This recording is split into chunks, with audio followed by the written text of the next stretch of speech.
Welcome to the Green Living Gurus. I am your head guru, Therese Fortin Barnes, and I am here with Eric Wood, who I've known for quite some time. Very excited to have him on this podcast, and also talking about a little bit about football, but a lot, more about health, because where he's come from when he used to play with the Buffalo Bills. And so welcome, Eric. Thanks for having me on, T. I'm excited. Yeah, I mean, when I talked to you last week, I'm like, oh, please, I hope they win, because it'd be so fun talking to you about a little bit about that win on Saturday, which was so huge. I mean, it was just so exciting. You're not here and, in Buffalo, but I know you feel the energy because you know what people are, thinking and going through and doing here, because it's just taking over the entire city. It's awesome. I know, and I'm honestly pretty sad that I can't be up there this year. Last year, calling the games, I was up there for every home game, and only 2018, that was the first time since 2009 that I obviously wasn't in the Bills Stadium for every single game.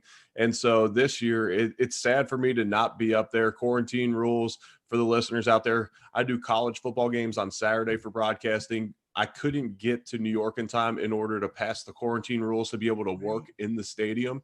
And so they let Steve Tasker take over, and he's doing a phenomenal job.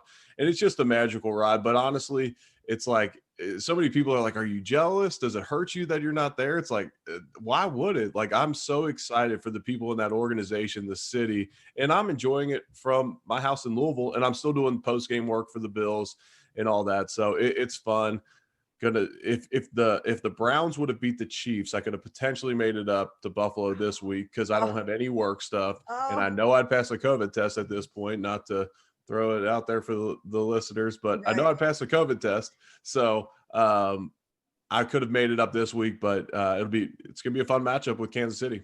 It sure is. And Patrick Mahomes, we'll see how he does after, we don't want to see anybody get a concussion, but I was hoping his big toe was bad. That's what I was hoping. I know. And it's like, you never wish injury upon anybody, but if the starting quarterback's out, then that obviously gives the Bills a better chance to win. Those head injuries are scary though. And I hated, just that look people get in their eyes. I've seen it on teammates. I've seen it on friends, and to see it on his eyes yesterday, but he doesn't appear to have a history of concussions from what the media has reported. There could always be stuff that has never been reported, but it doesn't appear that he has a history of concussions, which lends well for him to probably be able to come back and play on Sunday. Yeah.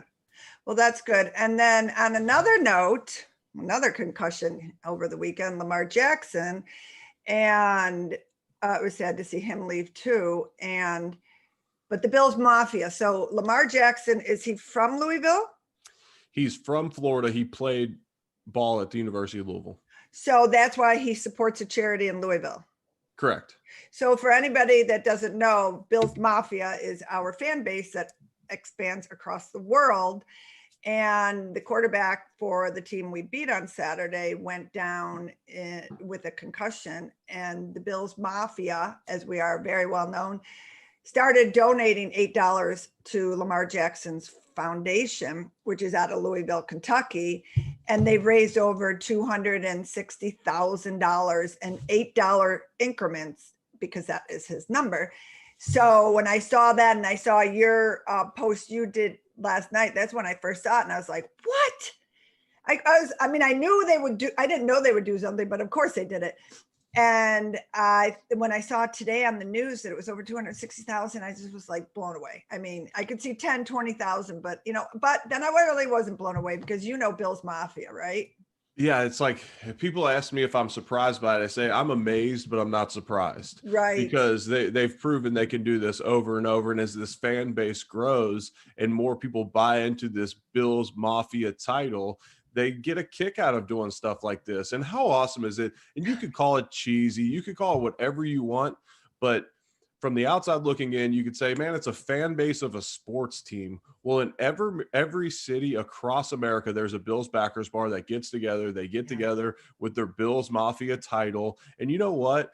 Being able to make a greater impact through sports is what it's all about. And to shed a light on a fan base that Barstool made Bills Mafia famous recently with the table jumping. And that's great.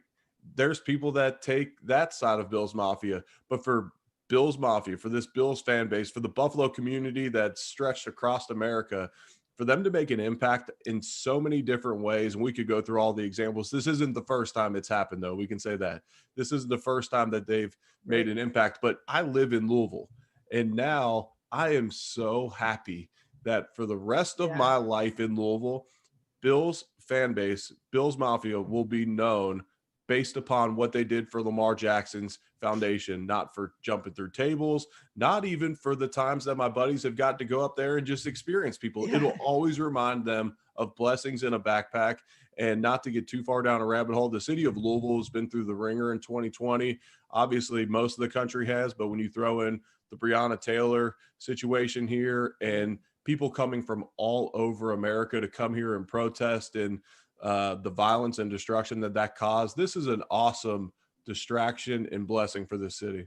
Has it been on the news in Louisville? Oh yeah. Oh, I love that. That is great. Yeah, it's been pumped up good here. Yeah, it made me feel so great hearing it this morning, just with everything else that's going on and all the negativity and people, arguing about different things. It was just like, this is sports. This is one reason why we love sports, just the camaraderie that it brings. It doesn't necessarily have to be the opposite way. So I love that. And I think that's what Bills Mafia represents, camaraderie. So when these players get injured and when you play, there's a recovery method. I'm sure there's all sorts of different kinds, whether it's a concussion or a big toe. Or even just being sore the next day, which you're always sore. What do you do health-wise to help you recover from those intense games?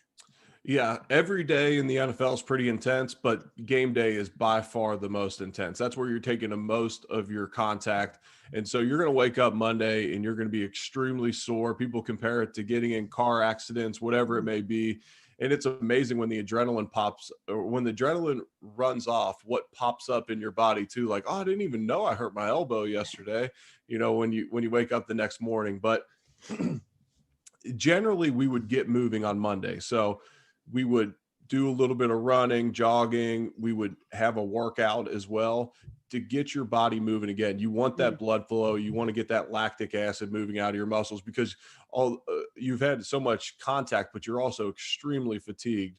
The game lasts over 3 hours, but you got to understand we're going into the game fully warmed up. Coach Krzyzewski, Duke's basketball coach, always said, there's not two halves in a college basketball game. There's three, because we can't go into the first half not feeling like we're fully ready to go. And I always kind of tuned in on that. And it's like, okay, if a football game is 4 quarters, we've almost done a quarter of work probably before that game's even started, so that we're ready to roll from the first snap. And so it's a lot of fatigue as well. So it's getting the blood flow going. It's eating healthy. It's getting proper sleep.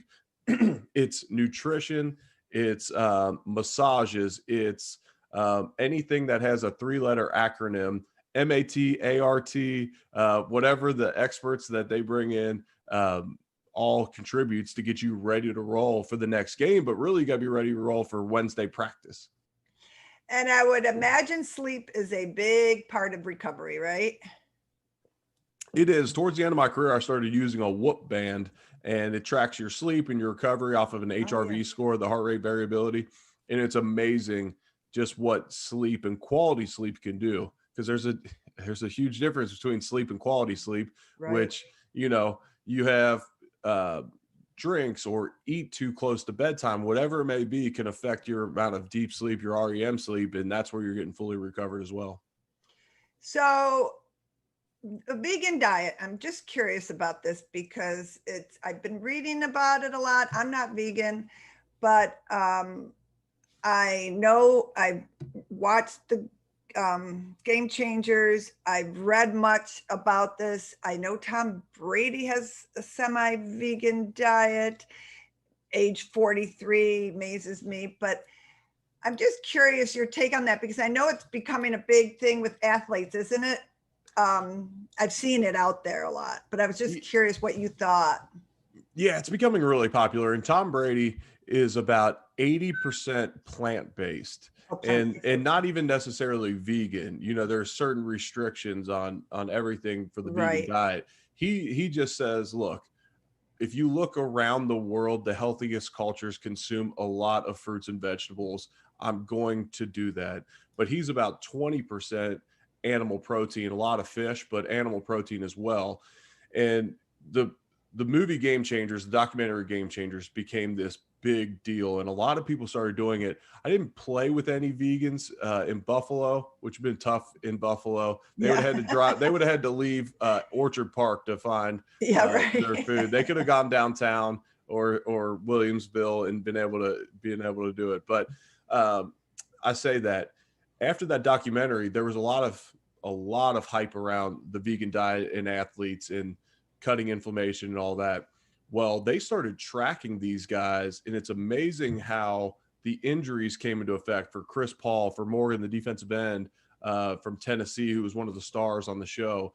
It's amazing how quickly these guys retired from injuries, and whether it was correlated directly to their diet or not, I'm not sure. But for me, I think the research over time suggests that we need a certain amount of protein, and that animal protein works better with your body for connective tissue, for building muscle and all of that. I say that for those listening that aren't professional athletes that are looking to get healthier, I think any type of lifestyle change done for a month or 2 months is worth trying. The vegan diet has done wonders for some people. For others, it is not.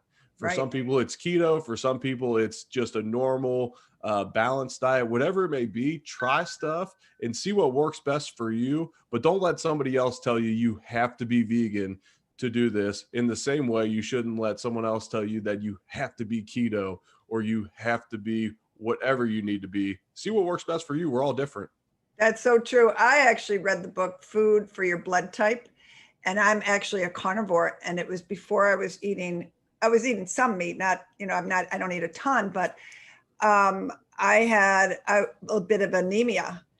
And once I started eating the meat, that went away. And it was just interesting to me how that works. And it was just, I studied that a little bit years ago. It was interesting. I don't know if you've heard those books and that theory, but anyways, so yeah, yes. And to your point there, a lot of us can trace our ancestry back to whatever region of the world you're in, and that would tell you what you should and shouldn't eat certain times a year too, based upon what crops were available then. And I've looked into all that. It's amazing to me. I did an RMR test, resting metabolic rate, and I was just simply trying to figure out how many calories a day I was burning at the time, just to kind of ballpark my caloric intake for what I wanted to do weight wise. And it'll tell you if you're more of a carb burner or fat burner. And for me, as a white European descent male, I should not work well off of carbs. I should operate better off of a lower carb diet, a little bit more meat, oils, fats would be better. And it was amazing. It said I was almost 100% carb burner for energy. Like my body prefers that. And I was trying to stay at a low carb deal. And I still do. And, but it amazed me that I'm like, yeah, maybe I am a little ticked off, or I have some brain fog or whatever it may be, if I'm going to try and be super low carb. Very interesting. So, okay, so now we're past football, you're done playing, you have to transition into your new lifestyle. And I know that's always a challenge for a lot of different football players. And unfortunately, some go, they go at the deep end, or they get unhealthy, but you really excelled and went on a mission to really get in shape. I think you are an investor or part owner of a gym, maybe, right? Yep. And now you're the specimen of health. And I know you and I have talked about this before. I know when you come to Buffalo, you ask me, where can I go to get healthy food? And Ashker's is one of the places I sent you to. Yep. So I love that. And I'm very passionate about that. But you had to go through steps, and obviously, and you lost a lot of weight, and you're as fit as can be. So, but it's got to be a tough transition to do that. Not only mentally, obviously, you have to go through a lot, and you did go through a lot when your career ended abruptly, but physically, you have to really focus in on you must have had a mission to get where you are now. Yeah, I did have a mission, and I knew I wanted to peel off the pounds because before I started putting on weight, I was 6'4", 200 pounds, a junior in high school, and I knew that I needed to put on weight to play offensive line, to try and play in college, NFL, whatever it may be. For 15 years, I ate in a certain way because I was paid to be big, period. And it is what it is. And I did a lot of damage to my body, and we can go down this rabbit hole another time, T. But I created generational wealth for my family by that'll last for generations because I was willing to put my body on the line and sacrifice for them. I'm fine. I was fine being 310 pounds to do that. I just knew whenever my career ended, I wanted to peel a bunch of that weight off and live in a healthier lifestyle. I had to cut out the anti-inflammatories that I was taking 6 months a year and a number of other things. Quit taking shots to the head. There's many things that are unhealthy about the NFL lifestyle, but I don't regret playing in the NFL one bit. And that's a guy who left with a career-ending neck injury. Right. So when you do anything for 15 years, whether it's eating, drinking, smoking, whatever it may be, it could be something healthy. It could be working out every day for 15 years. If you had to turn that off immediately, that's tough. Yeah. And so I knew I wanted to lose the weight as fast as possible. You mentioned guys go off the deep end when they retire. 86% of NFL players within 2 years of retiring from the NFL are either broke or divorced. A lot both. I was not going to be in that statistic, period. One, I got an incredible wife. And, I had so much support financially that it was a lot of that was out of my hands. So that I wasn't going to be a part of that statistic, but I also wanted to thrive in my next career. And so part of that first step was peeling off the weight. So in the first 4 months, I lost 53 pounds and a lot of people will say, yeah, but I'm sure it was easy. And I'm like, well, it came off pretty quick, but it wasn't easy. And it was mindset shifts. It was, for 15 years, I started every day with a shake, a bar, something high calorie, and I ended my day that way. Well, that was over. Anytime that I was eating, even if I was drinking and eating like crap, that was good for me because I needed so many calories to maintain that weight. And I was so active that I needed so much, even just junk to keep the weight on, because it would be literally impossible to eat brown rice, chicken, avocados, olive oil to keep 310 pounds on if you're burning 7,000 calories a day. So I say all that. I implemented some intermittent fasting just to put some parameters and some guidelines around, hey, it's not healthy to go to the cabinets right now. And it didn't start as a 18-hour fast. I've recommended it to people and they're like, man, I'm so hungry. I said, start at 12 hours. Like that's natural, 8 to 8. Quit eating at 8 p.m. helps your sleep. If you go to bed at 11, get 3 hours without eating, and then you can have breakfast at 8 a.m. That's not that difficult. And that's kind of where I started, and then kind of grew it more into like the 16-8 approach, which is just healthier, a lot easier for me to maintain. But the intermittent fasting helped just because it helped create new habits. And then I watched my carbs, and the reason I watched my carbs is I met with a brain doctor, Dr. Daniel Amen, and did some research, read a book called Brain Foods by Max Lugavere. And you need so much healthy fat to restore your brain that if I want enough lean protein in my diet to maintain muscle mass and I need this many healthy fats, well, there's not that much room for carbs. So I tried to cut out a lot of grains and whatnot. And I say all this, this is a lifestyle change for me, not a fad diet. Right. I shoot for 80 to 90% of healthy meals, 80 to 90%. So if I eat 2 to 3 meals a day, between 12 and 8 p.m. or 11 and 7, that's like 3 meals a week. I can eat whatever I want. I can go take my daughter and we can go crush sushi. And we can, I can and eat. You do. I've seen that before. Right. And then like on Saturday night for the Bills game, we had wings and quesadillas and soft pretzels and whatnot. Now, I'm not going to do that over and over and over, but I know I can do that 3 or so times a week, maintain kind of that 12 or so percent body fat, which I'm not hopping up on a stage. I don't need to be in the single digit body fat. I'm looking to maintain a healthy lifestyle. Yeah, that's a key message for anybody wanting to change their lifestyle, lose weight. You have to make changes permanently, changing your lifestyle. And that's a message that is I hear all the time from so many nutrition and wellness coaches, and we all say it because fad diets don't work. They don't. Right. You'll put the weight right back on unless you make changes and start exercising and getting better sleep and so many different things. So, and it's hard, but it's not that hard if you focus on it. And I love that you did all that, because I know that wasn't easy and you had to get a whole new wardrobe. I know. I donated a lot of clothes, that's for sure. I tried to salvage a few like sport coats and stuff that I got right before my career ended. I'm like, man, it's really tough to throw away a $1,500 sport coat. Can we possibly cut this one down? And they're like, yeah, we could try, But yeah, well, and you know what? If investing in a whole new wardrobe allows me to be active with my family longer and be there for my family, Right. and continue to make an impact later in life, that's a small sacrifice. Yep. And I like to say health is wealth. So Absolutely. no matter what, it's the most important investment that you can make into your life is taking And care of your health.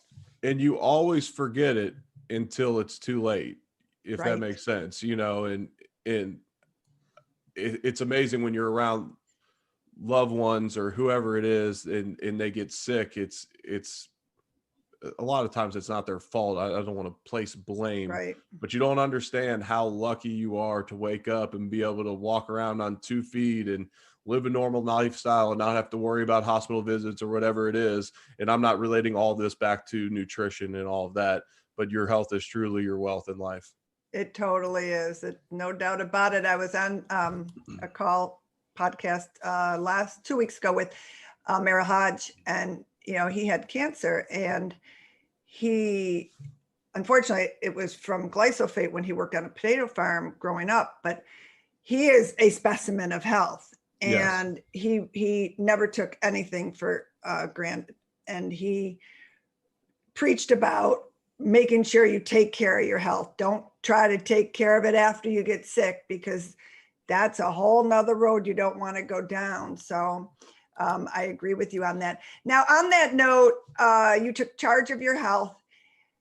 How about your family? How about your lifestyle at home? I see organic eggs on your counter once in a while. And last night you posted something about farm fresh eggs and how much better they are, and the yolk and the yellow. And I had some this morning, and I was like, he is so right on with that, because the flavor of farm fresh eggs is just absolutely amazing, especially if you get them really fresh. So I know that you must be into some organic food or farm rate, food. And so I'm just curious about that. Yeah, we try and do as much organic as we can. And then when it comes to produce, we shoot for organic. It's not always available in Louisville, Kentucky all year round, but especially stuff that doesn't have an exterior shell. Like, we're not as picky about our avocado as we Right. are maybe our apples, when I'm going to be eating that outer layer that has been exposed to whatever is out there. And me and you could go way deep into, well, the soil is penetrating, Yes. and it's often what's in the soil, it's penetrating what's inside that fruit or vegetable. I get all that, but just based upon where we live, at times it's not available. We try and shoot for that. With meat especially, we're shooting for grass-fed, grass-finished. When you think about it, it's like, man, if you're putting an organism into your body that was in a high stress environment, a high anxiety environment, pumped full of crap, and then you put it into your body, that's not going to be good for you. But kind of back to my 80 to 90%, we try to do all that, but we also don't beat ourselves up when we get carry out, and then with our kids, I have so much fun now. When I get them to eat, they requested French toast the other day, and I'm like, French toast? I've literally never made French toast in my life. I took a clean protein powder, eggs, and just whisked that together in a bowl. And we took Dave's Killer Bread, the thin slices, and we did it all together. And we're dipping it together, just put it in a pan. And it was pretty good. Like, it wasn't phenomenal, but it was pretty good. And my kids have never eaten French toast before. They must have saw it on a show, so they think that's French toast. It's so, like, when unfortunately, they're going to get French toast in their life and realize that, like, dad was full of it. But Did it's you have fun. maple Like, syrup? we do So we have organic maple syrup, and we try and do like local honey and all that as well. Oh yeah. But my daughter is so into this, and a lot of it's just modeling, because this is what I use for stuff. I'll Right. take frozen blueberries, put them in a bowl, and put them in the microwave, and they melt down, and that juice that comes from it too, it's almost like syrup. Now it's not low sugar, fruit has sugar in it, but it's all natural, and you're getting the fiber from the blueberries. So I just pour that on top. So I literally will be like, do you guys want regular syrup or blueberry syrup? And they'll be like, blueberry syrup. And they think it's hilarious because their whole face is blue afterwards. But it's just amazing. Like, one, it's modeling for your kids. Like, they see me do it, and they see me love it, and they see me like my son's eating wild caught smoked salmon packs, like just eating them with a fork. But like, I didn't eat salmon until, I don't know, 10 years ago. But I also was never modeled that. Like, in our household, that just like wasn't a thing. So so it's fun. At first I was calling it brainwashing, and then me and my wife agreed it was better to call it brain programming. There you go. I'm That's programming them, and then we do this thing, and I get a kick out of this, and it's amazing how people have the same when they hear this and try it, how it works. I call them brain foods and beast foods. And like, if you tell kids like, hey, do you want to be big and strong? These are beast foods, like eggs and chicken, whatever, maybe steak. Like, those are beast foods. We always have to finish our beast foods. And then we have our brain foods, which is like our fruits and vegetables, especially like blueberries, broccoli, whatever. And that's just some of the stuff our kids like. But we'll say, okay, well, you got to eat your brain food and your beast food. And then if you don't eat your like waffle or whatever, we'll be like, that's okay. That'll give you energy. But like, you got to eat your brain and your beast food. And like, but that just makes it a whole lot better than saying like, hey, you got to eat your healthy food. You got to eat your nutritious food. That's so smart. Brain programming. We have fun with that. Yeah. Brain programming for all you parents out there with kids or adults that you need to program their brain to get them to eat beast food and brain food. I love it. That's fabulous. That's awesome. So you have a very healthy lifestyle. You have a healthy home. I know one of the things that is on all of our minds all the time is cancer, because it's just everywhere these days. And I just feel like it's even more apparent around us. And one of the reasons why I'm doing what I am doing at the Green Living Gurus, I mean, you know me, I've been planning events for 35 years here in Buffalo and for Jim Kelly, but I pivoted into this wellness industry that I've been sort of working on since I went to college. I actually went to college to open up a health food store, which is now known as Whole Foods.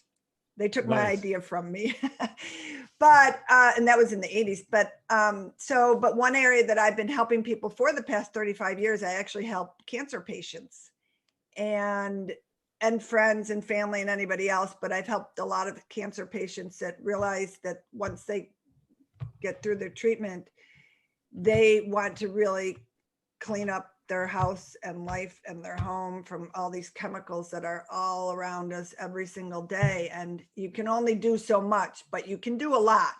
So and I know, I mean, everybody's been affected by it. My mother had it, my aunt died of it. And in that regards, I don't know if you have had anybody that you're close to, and I'm sure you probably know somebody, because we all do, but in that regard, that's what I'm focusing on. I'm sure, I don't know if it's an issue with you at all, or you're, concerned with that at all. I'm sure everybody is. I shouldn't even, say that, but you probably are in one way or another, right?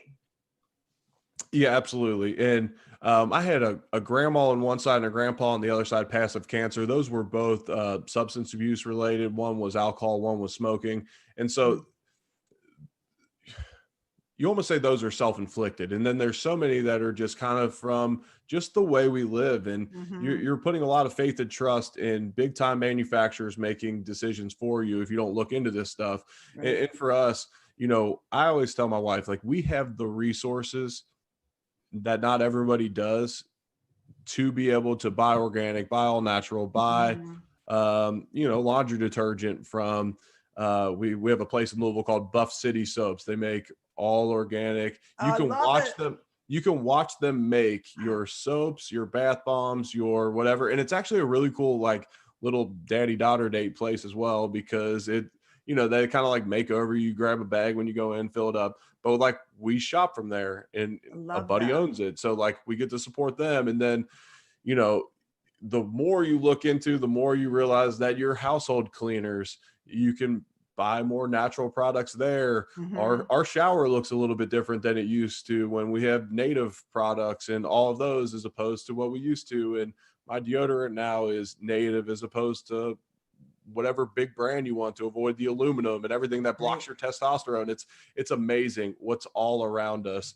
And Yeah. it's baby steps, because you're not going to fully avoid it. I mean, I sit here and tell you this, our yard gets treated once a month by True Green. I'm sure they spray some kind of chemical. Our dog can't walk on it for 24 hours, so I'm sure it's Right. not super healthy, but our yard looks pretty, so we deal with it. So it's like we make the changes where we Choices. can. Yeah, You make absolutely. your choices. Hey, I color my hair, you know, Right.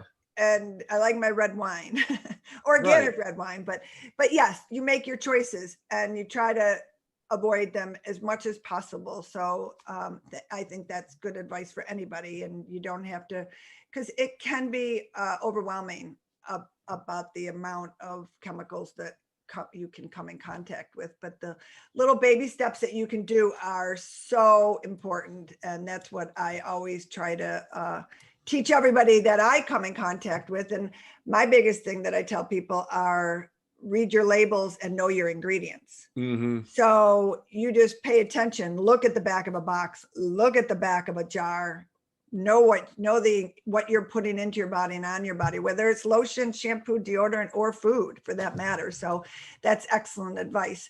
Now on to, and we'll finish up here with talking a little bit about the Buffalo Bills. All right. And I love your footballs behind you. Those were game balls given to you, right?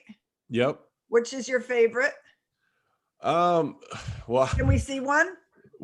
this one, I have two. I'll show you Okay. these. So there's a bunch of game balls up there that were games that, you were one of like the 4 or 5 best players of the game or whatever. But this is my son and this is my daughter. So Ah, really cool that the Bills do this. So it's like their height, weight, time they were born, and all ah, that. And so that is they did these footballs. So I have both of them behind me in here. And those are really cool mementos, but those are two of my accomplishments, my big time game balls I'm proud of. Do they have a hat like this? I don't have they do not yet, but they would love one. Right? Okay, maybe I have to mail you something. So I ordered these I wore these to the game. I think you know that. I wore Yeah. this to the first playoff game a week ago.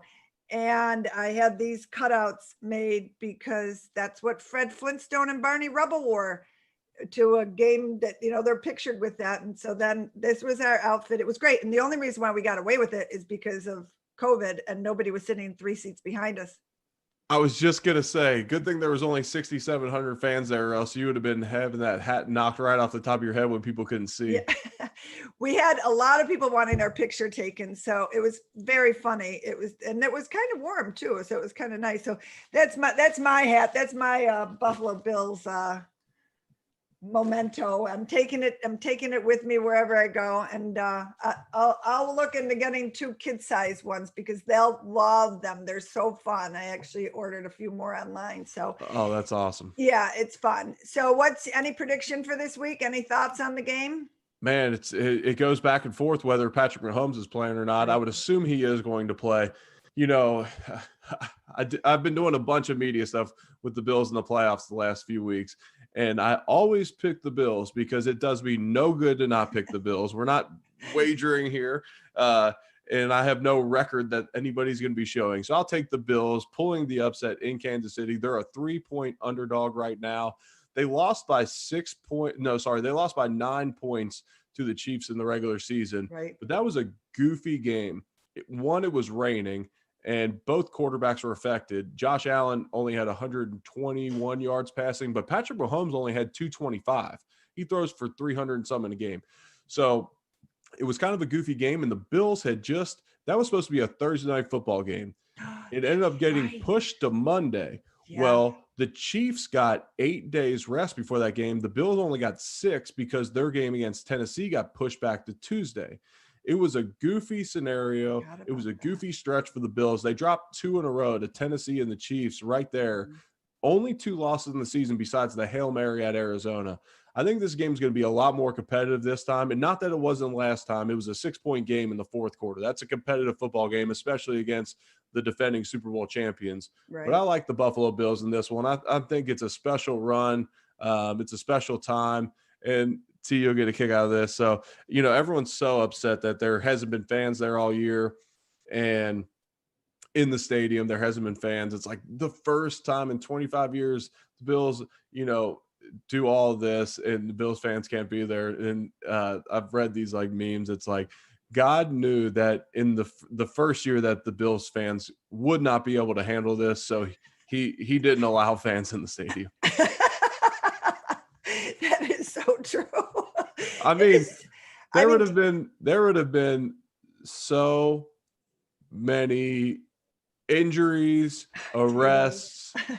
Yeah, there would have been a lot going on in and around Bill Stadium. I mean, it'd be one of those deals where if they have 73,000 fans in a game, there'd be 180,000 people in and around the stadium. Yeah, no doubt. And for next year, watch out because, I mean, knock on wood, I hope we win the next 2 games. One way or another, 2021 season is going to be wild. And I know it. I know you're going to be there at a lot of the tailgates that you always come to at the Big Tree with us. A few of your friends have been reaching out to me throughout the season. They have missed coming to Buffalo. I said, don't worry, we'll be ready for you in 2021. We're all suffering here a little bit, but it's going to be absolutely amazing. I mean, 6,700 fans in that. People asked, did it feel like there was, more? And I said, you felt the energy, like you never sat down. You screamed for 3 hours straight. I love that Deion Dawkins said that he felt like there were, I forgot how many fans he felt like there were there. And then I loved Coach McDermott was getting the fans going. I mean, that energy is just so intense. And it's just, we can't wait to have you back too. And let's hope that we're going to Tampa. And hey, if we bring home a Super Bowl victory, I already told the mayor my idea that that we should take the whole entire team and put them on flatbeds of trucks with music and bathrooms and bars, of course, whatever they want, and parade them all around Western New York. So it's social distancing parade, and they'd have paths north, south, east, west, Orchard Park, Tonawanda, downtown, everywhere. So you would know where these guys would be parading all over. And that would be like the Guinness Book of World Records largest parade ever. And he loves the idea. So we'll see. I love that too. Yeah, isn't that fun? So I've been continually sending out congratulatory texts. I mean, I feel like it's a different monumental win. It was clinching the playoffs, clinching the division. It was winning your first playoff game as a coach and owner, whatever it may be. And I keep just joking around. I say, hey, and they'll say, hey, you were a part of this. And, you helped build this foundation. Yeah. I say, I truly appreciate that. You don't have to say that. I truly appreciate that. I said, but if you do mean it, save me a spot on a float. Absolutely. Oh my God, you would have to be there, Eric, for sure. It would be, I mean, it's just, it's easy to imagine now, and hopefully this year goes for us. But I think we have a few years that we're going to be really cheering this team on to championship, games. So let's hope it continues on forever.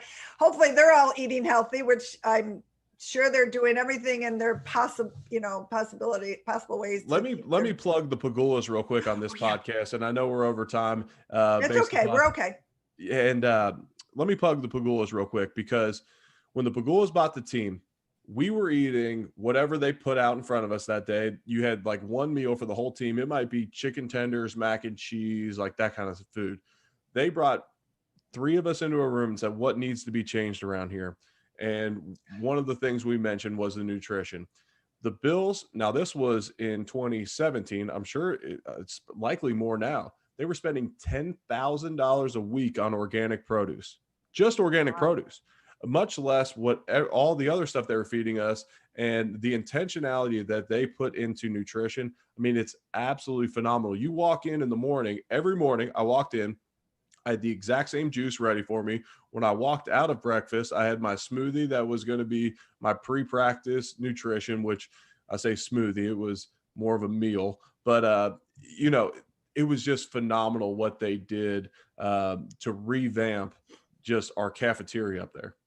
I'm so happy you brought that up because I've heard that. And I think you and I have talked about this.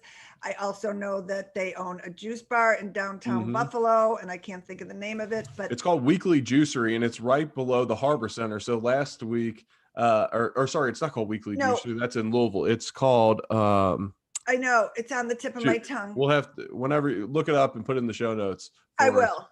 Because Kelly Pagula owns that, and she would love the shout out. Healthy Scratch. Healthy Scratch. You're right. Yeah, Weekly Juicery is down the street from my house in Louisville. I apologize about that. Free shout out. If you're going to Louisville, you can go there too. But it's at the bottom of the Harbor Center. So every week, that's where I was staying in Buffalo last year. So I would hit that spot up every morning, and I would get a juice, and then they have this awesome cold brew coffee deal. And then I would do like cold brew with avocado and protein and ice and this and that. And I'd bring it with me. And it's funny the looks you can get in a press box when you're rolling in with that, and everyone else is mowing down whatever they got in there. But I will say my meals at Elio DePaulo's after the games would put to shame the amount of damage that they were doing in the press box. Well, Elio DePaulo is absolutely a tradition in Western New York. And I mean, talk about just great food, but great family, and just the overall experience you get in that restaurant is there's just a warm, loving feeling you just get from eating the food and being in that environment. So I love it there too as well. And so this is great. I'm so glad you brought this up because I know I'm big about juicing for athletes as opposed to drinking Gatorade all the time and trying to put in nutrition as opposed to sugar or coconut water. And I know they also do that for the Sabres too, because Zach Bogosian used to tell me they would bring juice in, and he'd always be taking juice from Healthy Scratch out. So thanks for bringing that up. I think it's important that athletes are starting to eat healthier as opposed to, junk food just to get those calories on. So this has been great. And for anybody that is an athlete, is not an athlete, or you have kids, these are all great tips for anybody. So Eric, thank you so much. Now, there's one last thing I have to say, because one thing that I've missed this year that I've seen every year is you singing on stage. So for people that don't know it, Eric should be in a band. And if the band is where Eric is, he wants to be on that stage. If they are singing, you should have been a cowboy, right? Yeah, I can sing should have been a cowboy. I have a few others, but I generally stick to what I know. I was going to say what I'm good at, but I'll say what I know. What you're good at. I will give myself a little bit of credit. I'm all effort, and I do have some stage presence. With the audio, it's more about knowing the words. Right. But I really enjoy that. And what I always tell the band afterwards, and I try and say to the crowd, that was so that you guys would realize how talented these guys are, because they've been singing and performing for a couple hours. You take for granted how talented they are. Now you can go back to really enjoying them. I love it. What's the other song, the other country song you sing that I love? Should have been Cowboy. There's another one. Dust on the Bottle. Okay. Yep. At Jim Kelly's golf tournament, at the actual course, they generally will play Save a Horse, Ride a Cowboy. Oh, that's what I'm thinking of. Right. We have the horse sticks. Yeah. So it's all fun and good, all to raise money for charity, which is another great thing that Eric does consistently, helping people and organizations in the Children's Hospital of Buffalo. And I'm sure you're doing things in Louisville, and you're still doing it and still raising money for Buffalo. He had a charity this year. And now what he's doing now, he's a motivational speaker, and he's also got a podcast that I'll put in the show notes as well. And I'm sure you have your hands in a few other things. You're broadcasting. So your career has been still on a steady upward climb. So I'm so happy and so proud of you, Eric. And so happy that I can call you a friend. And thank you so much for doing this with me today, and continue on doing everything you're doing, because it's all working. I appreciate that, T. All those things that you said, the feelings are mutual. Keep making an impact through this podcast. This is valuable messages that so many people need to hear, and there's no one better to hear from than you, T. So I truly appreciate it, and I can't wait till we get to spend some time together in person again. Absolutely. Bring it on. Let's go. Go Buffalo.